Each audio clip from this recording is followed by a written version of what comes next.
据南德意志报报道，鉴于中国严重损害了维吾尔人的人权，根据德国新的供应链法，德国企业很快将被迫终止他们在东突厥散的业务。由于维吾尔人的人权受到严重侵犯，德国企业很快就被迫限制其在东突厥散地区的活动或完全撤出。这是从德国联邦议员科学服务部的评估报告中得出的结论。南德意志报已经得到了该评估报告。根据绿党委托的草案，一旦供应链法生效，如果出现强迫劳动，德国企业有责任中断与中国供应商的业务关系，这一点几乎不可避免，否则德国公司将面临罚款。个别情况下，公司雇员可能必须承担个人刑事责任。据媒体报道，德国企业的工厂大楼通常就在中国居境和在教育营地附近。评估报告中提到了阿迪达斯、彪马、宝马、普世、西门子、大众和巴斯夫。受到指控的公司对此类指控做出了各种陈述，否认或承认。评估专家援引媒体报道说，包括德国在内的许多外国企业都对从东突厥斯坦维吾尔人的剥削中受益。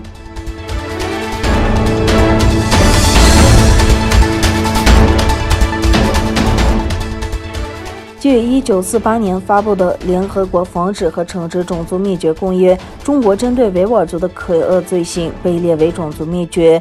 华盛顿邮报5月16日报道，新泄露的报道进一步证实，中国对维吾尔人的镇压不仅是文化灭绝，而是肉体屠杀。防止和惩治灭绝种族罪公约定义的种族灭绝行为包括杀害一个民族的成员，破坏他们的生命，绑架儿童和限制人口增长。中国针对维吾尔人的罪行充分符合了种族灭绝定义。去年，研究人员郑国恩指出，维吾尔地区的人口增长率从2017年到2018年下降了45.7%，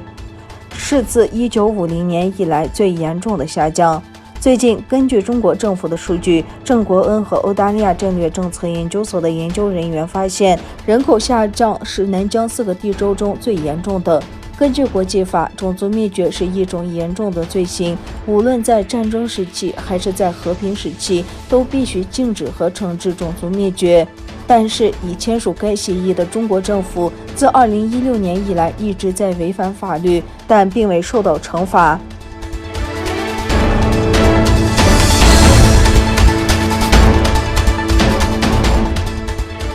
据法新社布鲁塞尔消息，欧盟和美国当地时间17日朝着在后特朗普时代达成贸易休战迈出又一步，同意举行谈判以结束围绕钢铝产品关税针锋相对的争端。美国和欧盟在一份联合声明中表示，将正式开展磋商，以解决困扰全球的钢铁和铝行业的问题，并同意为解决关税争端开辟一条道路。双方表示，谈判将包括讨论中国的产能过剩如何压低了价格，并威胁到本地金属生产商的生存能力。声明称，美国和欧盟成员国是盟友和伙伴，在民主和市场经济方面有着相似的国家安全利益。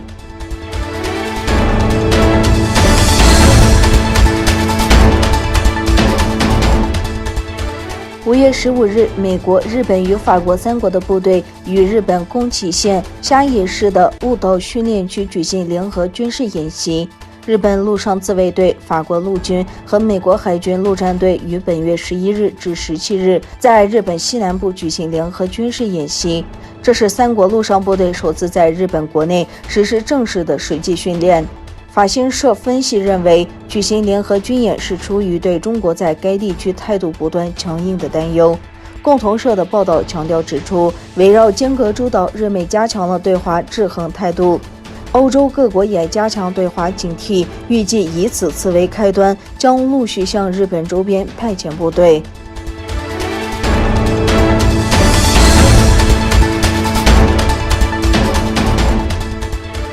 美国总统拜登在与以色列总理内塔尼亚胡的通话中表示支持停火。根据白宫的声明，拜登表示了对停火的支持。声明说，拜登重申他支持以色列针对无差别火箭弹袭击进行自卫的权利。同时，有报道称，美国拜登政府批准可能向以色列出售7.35亿美元精确制导武器的计划。另一方面，联合国收到的报告数据显示，目前有超过38000名巴勒斯坦人在联合国下各机构开办的学校里申请避难，有2500名巴勒斯坦人因家园被毁而无家可归。